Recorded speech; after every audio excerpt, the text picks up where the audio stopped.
So yeah, again, picking up on the disease aspect, a lot of the livestock that we have, the cattle, sheep, pigs, horses, birds, chickens, those kinds of things, they're all going to come um, from the old world to the new world. And smallpox, the flu, typhus, the common cold, whooping cough, all of these things didn't exist in the new world. The new world was pretty pristine. They did have domesticated llamas, alpacas, and turkeys. That's pretty much it. Oh, and the dog. Um, but yeah, so there's not a ton of domestication. It was definitely not moving into like an industrial style domestication. It looks like from the New World there might have been um, they claim that syphilis came from the New World, but a lot of people are actually saying that that's Old World as well and just blamed on the New World. Um, so again, if you look at this list, you see kind of a lot of the healthy products like squash and beans, peppers, peanuts. All those things are coming from the New World. But then we have coffee, um, onions, sugarcane, and those kinds of things coming from the Old World. Now, why it's important is to think about food and what that looks like. I have a picture of kimchi here, which is one of my favorite things from Korea. It's basically spicy fermented cabbage, and helps with providing your kind of vegetable nutrients in the winter, as it's super cold and there's pretty much, other than greenhouses, no way to grow anything in South Korea.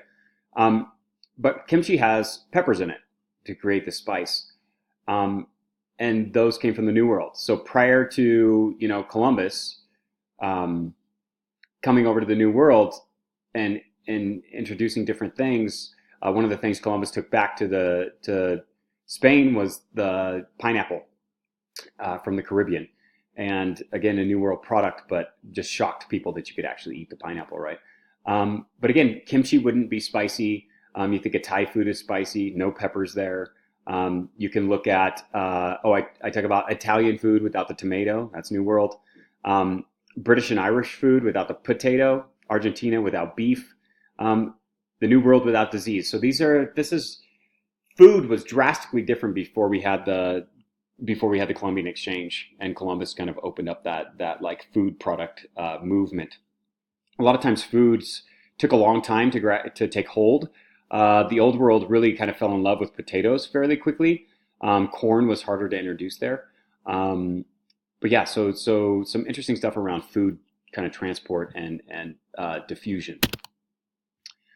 Let's see. Oh, in terms of like kind of going back to health and diet, these are again all related. I put some like who lives the longest stuff and connecting that body spirit. This is a bit of a kind of review a little bit, going back into the medicine piece. Acupuncture, something I didn't really talk about prior. It's kind of the specific points in your body that if you work out or kind of put a needle in that is supposed to like fix your stress. A lot of my friends swear by it. And they tend to be like all into Western medicine, and then they tried acupuncture, and now they love that too. To the fact that certain insurance companies even cover acupuncture. A lot of cultures as well used to inspect bodily waste, excrement, and check the pulse, and give advice on activities and diet and natural remedies. So even to the point where toilets were designed differently. In the last time I was in the Netherlands, there was a couple that we were staying with that had an old Dutch toilet, and ultimately it was basically a ledge.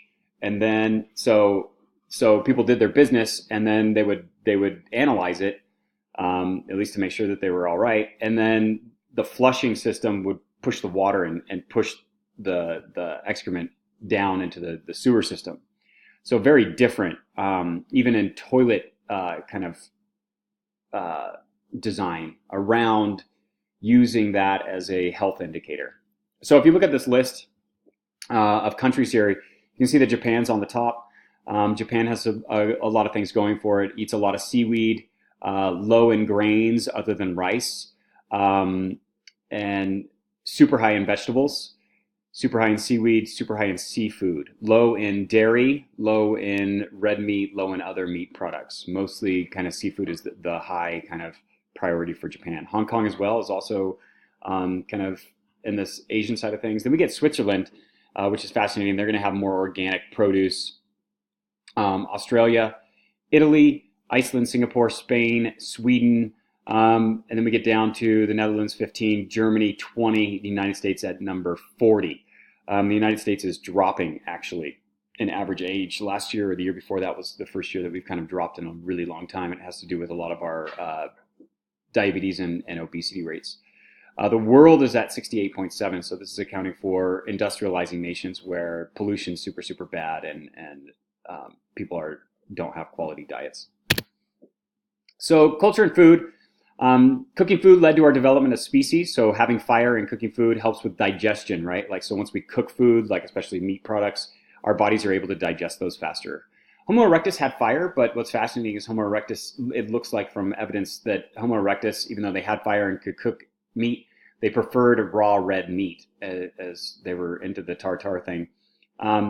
Types of foods are all culturally defined. We call them, we get into diets, right? In Western, especially in America, we get into these fad diets, and I think that there's a new diet every other day. The one currently that I have some big questions around is the paleo diet, or the caveman diet, as they say. And the problem that I have with it is the people are saying that this is how we ate, and what it means is that a lot of people overconsume meat and like bacon. No caveman had bacon. It's just not what they didn't do that. So the piece that's the problem for me is that hunter-gatherer groups, which they're trying to call cavemen, actually utilized grains and seeds a lot more for their protein sources, and they ate tubers, and they ate starches, and they ate grains. And so the idea that you're cutting certain food products out and leaving certain ones in, and that's associated with how we used to survive or live, is not necessarily true. I mean, maybe one group or certain groups did that, but that's not the general kind of population. I mean, Native North Americans did not do that unless you move up into the Arctic, right? So there's some interesting things around like labels and diets. Preparation is also key. I think, again, in the Western society, we've lost at least a bit from kind of that 1950s movement of TV dinners and cooking it in the microwave. Everything has to be fast because we have to be productive and work more. So food prep has actually kind of gone by the wayside. And the issue here is a lot of societies and cultures bond. The function of food prep is bonding and creating social cohesion. So if we don't have that, all we're doing is increasing our individuality again in terms of a cultural kind of norm. And again, right, bad, indifferent, doesn't matter. If this is what the American culture decides is important and needed, then that's what we're going to do. We're going to promote the individual and not have food prep as a social thing. I know in my family, my wife comes from a tradition of food kind of prep being a more of a kind of gathering thing. So we tend to both be in the kitchen, and then when we have family over, it's like she includes the kids and stuff like that. So we're trying to bring back some of this more food prep tradition that my grandparents had, that my parents maybe didn't. But again, this is kind of culturally determined. Food taboos, you're going to watch a whole video on food taboos, so I'm not going to go into them completely. But again, in America, the basic ones are things like eating dog, horse, bugs, those kinds of things. And there's no real reason why we don't. It just turns into like maybe a class system where bugs are below the wealthy and beef is the preferred protein source. So then bugs become bad for all groups because then everybody wants to live like the wealthy. So this is how taboos can be formed. Cows, Pigs, Wars, and Witches by Marvin Harris is a great book in terms of cultural materialism on food taboos. There's a couple chapters, especially the pig chapter around it not being kosher, and then moving into the sacred cow. There's some good chapters on that in terms of cultural cultural materialism. So if you want to research that book, I highly recommend it as kind of being a more kind of scientific, cultural, ecological kind of approach to those things. Diet and health, again, a lot of cultures kind of put food in these categories, especially in Eastern cultures. A lot of Asian cultures do.